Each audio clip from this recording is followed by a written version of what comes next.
गुरुग्राम में चुनाव को लेकर गरमाया माहौल, चुनाव प्रचार हुआ तेज। नमस्कार, स्वागत है आप सभी का हमारे चैनल न्यूज ब्रॉडकास्ट 24 में। आपको बता दें कि देश भर में 2 चरण के चुनाव संपन्न हो चुके हैं, जबकि बाकी चरणों के चुनाव अपने चरम पर हैं। ऐसे में अब उम्मीदवारों ने चुनाव प्रचार में तेजी पकड़ ली है और पार्टी ने घर घर जाकर वोट मांगने शुरू कर दिया है। तो वहीं गुरुग्राम में भी उम्मीदवार लोगों के बीच जाकर आशीर्वाद जुटाने में लगे हुए हैं।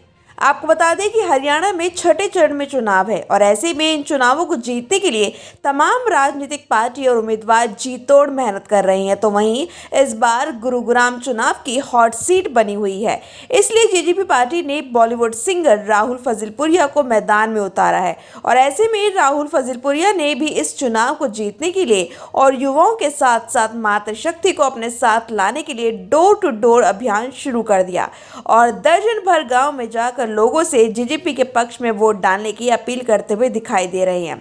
राहुल फजलपुरिया की माने तो जिस तरह से लोगों का आशीर्वाद उन्हें मिल रहा है, ऐसे में लगता है कि इस बार उनकी जीत पक्की है। तो सभी को मेरी तरफ से नमस्कार। और चुनाव बड़ा जोरों शोरों पे चल रहा है और मेरे बड़े बुजुर्ग मेरा हौसला और मेरा ऐसा हौसला बुलंद कर रहे हैं कि मैं आप लोगों को बता नहीं सकता कि पूरे जोश के साथ लड़ेंगे। और विश्वास दिलाता हूँ कि इनके आशीर्वाद और इनके जिन्होंने मेरे को आशीर्वाद दिया, इन्होंने जो मेरे ऊपर विश्वास किया, इसको मैं झुकने नहीं। हेड़ा में पहुंचे हैं, किस तरह का समर्थन मिलता हुआ नजर आ रहा है? आप लोगों ने देखा होगा कि आज माताओं ने स्वागत किया, उन्होंने आशीर्वाद दिया, उन्होंने टीका करके और बड़े अच्छे से मिठाई खिला के उन्होंने मेरा स्वागत किया।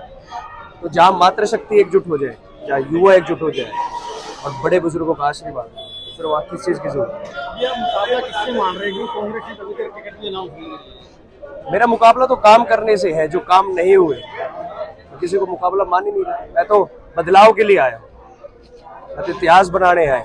मुकाबला होता है कि आप ये सोच के आए हो कि हम राजनीति कर रहे हैं, हम समाज सेवा कर रहे हैं और मेरा मुकाबला समाज सेवा करने का। कहीं ना कहीं उन्होंने पता लग गया है कि युवा आ गया है तो विचार कर रही हैं और मैं ये कह देता हूँ उनको कि अब की बार जनता ने विचार कर लिया है, सोच समझ के उतारे। अगर जो यहाँ पे राजनीति करने आएगा उनकी जगह नहीं, यहाँ पे समाज से भी दूर। आपने कहा कि जो काम राव इंद्रजीत नहीं करा पाया वो काम राहुल कराएगा। किस तरह के काम पेंडिंग होते हैं? किस तरीके के काम हुए मैं तो पूछना चाहूँगा आप लोगों से। आप तो पूरे लोकसभा में घूमते हैं, चाहे वो स्कूल हो, हॉस्पिटल हो, रोड हो, मेट्रो हो, गंदा पानी पियाया जा रहा है, गाँवों के अंदर कूड़े डाले जा रहे हैं, माताओं की पेंशन नहीं आ रही है, बड़े बुजुर्गों के PF तक रोके गए हैं। काम अगर गिनवाने लगो तो घंटों लग जाएंगे। छोटे मोटे मिला के कम से कम लाखों काम हो चुके हैं। जो बड़ी बड़ी उन्होंने योजनाएं घोषणा करी हुई है, चाहे स्कूल की हो, हॉस्पिटल्स की हो, चाहे यूनिवर्सिटीज की हो, डिफेंस यूनिवर्सिटी उन्होंने बहुत समय पहले की, तो काम कुछ नहीं हुआ है। मैं इसलिए वादा दिला रहा हूँ कि एक काम करना चाहिए, एक नियत हो, एक सोच हो, तो बड़ी जल्दी से बड़ी आसानी से करे जा सकता है। ऐसे में जहां तमाम राजनीतिक दल और उम्मीदवार 2024 के इस चुनावी दंगल में एक दूसरे को जुबानी चेतावनी देते हुए नजर आ रहे हैं, तो वहीं जेजेपी के उम्मीदवार ने भी बीजेपी के उम्मीदवार पर जमकर आरोप लगाए हैं और कहा है कि पिछले 10 सालों में गुरुग्राम का कुछ भी विकास नहीं हुआ।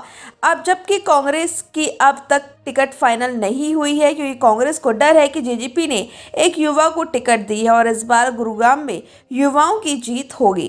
फिलहाल हरियाणा की तमाम 10 सीटों को जीतने के लिए जहां बीजेपी, कांग्रेस और तमाम राजनीतिक पार्टियां अपना अपना दम और दाव ठोकती दिखाई दे रही हैं, तो देखना ये होगा कि कौन सी पार्टी अब जनता का दिल जीतकर इस संसद की सीट तक पहुंच पाती है। फिलहाल आपको क्या लगता है, कमेंट जरूर करें और जाने से पहले चैनल को सब्सक्राइब भी जरूर कर लें।